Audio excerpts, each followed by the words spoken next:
Jap se duhet përdorur sapun i lëngshëm dhe jo i ngurtë. Do befasoheni. Një studim i revistës Discover Magazine tregon se sapuni i ngurtë ka disa disavantazhe në përdorim.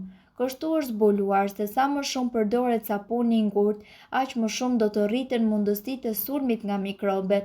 Kjo ndodh për shkak të funksionit që ka sapuni. Kur fusim duart për t'i larë në ujë bashkë me sapunin, ai thith të gjitha mikrobet e duarve tona.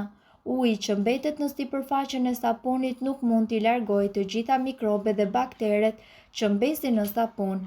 Qendra e kontrollit dhe parandalimit të sëmundjeve në Britani rekomandon përdorimin e sapunit të lëngshëm, pasi në këtë mënyrë nuk do të krijohet kontakti i drejtpërdrejtë i duarve me ujin dhe sapunin.